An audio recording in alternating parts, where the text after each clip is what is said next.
Hi guys, welcome back to my channel. In this video I reveal some useful tips to improve your performances of NFS ProStreet, especially on your cars, and especially if you're aiming for fast laps. This video is aimed at helping amateurs or just starting out, so it's not intended for more experienced users, of course. But if you find it useful or just entertaining, let me know by liking it, subscribing to the channel, leaving a comment, for more answers, or letting me know if you enjoyed my work. So yeah, let's dive straight into this video. Let's start with the basics. To best develop a car, you need to know the track you're racing on, especially its hidden dangers. Each track has different characteristics. Take the Autobahn ring for example. It's incredibly fast, with moderately tight corners and fun, but terribly unstable, especially in the chicanes, and with many risking overturning points, as well as a jump in a corner midway to the track. My advice is to revisit the track several times, perhaps with multiple vehicles, and then choose the vehicle that best meets your expectations, keeping in mind the critical and dangerous points. This applies not only to grip and time attacks races, but all the other disciplines in the game. Let's move on to the second step, choosing the vehicle to use on that series of tracks. Each car has its own personality, unique characteristics, but above all, a different soul. In fact, for this point, I don't feel like suggesting extremely powerful or particularly popular cars, because, everyone has their own driving style, experience, or budget for building their own car. That's a problem too when somebody starts this game. The ideal would be to start with something not too powerful. I prefer the RX-8, RX-7, Lancia Delta or Lotus Elise, at least for the start. For testing, I also recommend considering all-wheel drives, as they offer an alternative driving style to rear-wheel drive. After choosing your vehicle, it's time to modify it to suit your needs. Let's start with the body kit. The more aerodynamics you achieve, the lower the top speed, but the more grip you get. If you're looking for more grip on a car that tends to roll out of corners, my advice is to upgrade to the Stratospeed Wide Body Kit, as it offers the most aerodynamics among the body kits, but I have to admit that many times it's not the best in terms of style and aesthetics. Have to admit that. If you're aiming for a balance between grip and top speed, try a less aerodynamic body kit. The kit's modeling is, personal, so you can decide how extreme or stock you want it to be. Remember though that adding a modified hood or spoiler can give you a little more of aero, a little extra aero, so to speak. Not much, but still worth it. Once the body kit part is complete, we'll move on to the mechanical part of the vehicle, the most interesting part, let's say. Each car has various upgrades, ranging from numbers from 1 to 3, while the special level for upgrades are earned by choosing a card at the end of any race. Since you're just starting out, the maximum you can aspire to is level 3, also because before moving on to level 4, I just recommend finishing the entire game first, so you have the money to invest in just one car at a time and make it your level 4 vehicle. Tier 4 cars are mainly used in online races or to break local records, and if you're really good, even world records. Who knows, maybe you're the next champion. Try to buy all the level 3 upgrades, but if you don't have the necessary funds, focus only on the components that are absolutely necessary for the car. Low power, more engine, low grip, better tires, and so on. Once you've completed all these steps, you can move on to the actual tuning of your car. If your car has been modified with parts up to level 3, you will have all of these settings fully unlocked, meaning you'll have more options for tweaking and adjusting your overall setup. Basically, a complete tuning of your car. You can test the car directly on the track and modify it in the game's pause menu.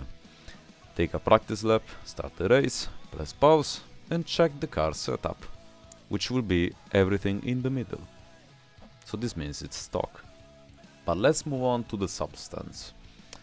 In order to make the car more stable, the suspension and spring rate need to be on the same level of stiffness, so to make the setup more balanced.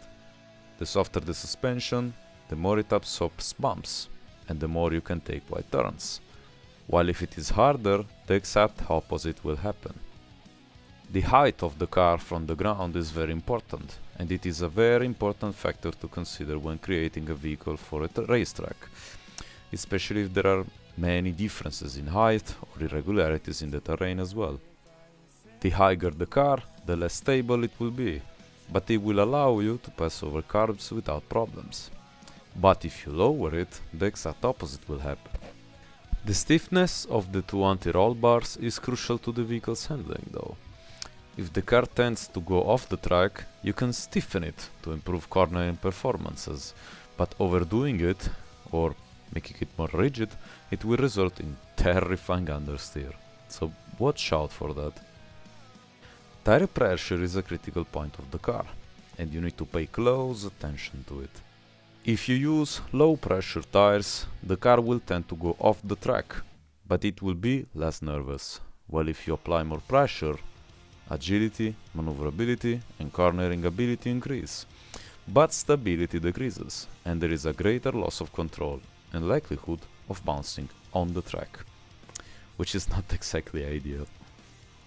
Toe-in can be set in two ways, positive or negative. Positive toe-in increases the car stability and driving pleasure, while negative toe-in increases response to controls and makes driving a little bit more difficult.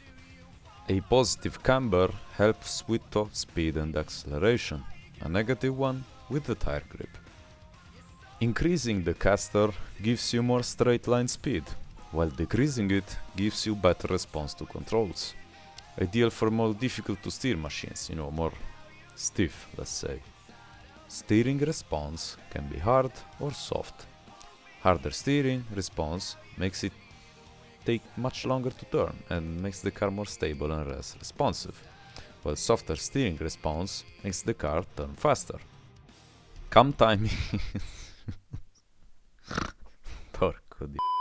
Cam timing is used to provide more consistent power at high or low revs. If you want a car that's quick right from the start, move the value all the way to the left, while if you want more power at high revs, move it all the way to the right. The turbo start and turbo end settings are used to adjust the amount of power delivered at low or high revs. To increase your car's horsepower, move both settings to high. The pressure and duration of the nitrous serves to make the extra power of the NOS more efficient. If you want a consistent and long-lasting boost, make it less powerful. If you want to become a rocket, do the exact opposite. Now let's move on to the gearbox, the most complicated setup of all the entire project. Every car has a different gearbox, so it must be adjusted to make each gear change as efficient as possible. The shorter the gear, the more acceleration and the lower the top speed. The more long the gear is, and you will get the exact opposite of it. The final gear ratio, on the other hand, increases the values of all gears and can make the car more responsive in general, or with a higher top speed. Let's move on to the final step, the brake setup. Brake distribution is crucial for braking performance, as it allows for more efficient cornering. If you shift the braking percentage to the front, you will have more power on the front brakes, resulting in understeer, while if you overload the rear, you will experience understeer, which is not something you want in either cases. Once all of this is done, we move on to braking force. The more pressure the brakes have, the shorter the stopping distance will be. And now, all that's left to do is enjoy your ride. I hope this video was helpful in setting up the car. If you enjoyed it, don't forget to support me with a like, a comment or by subscribing to the channel. That's all, see you on the track.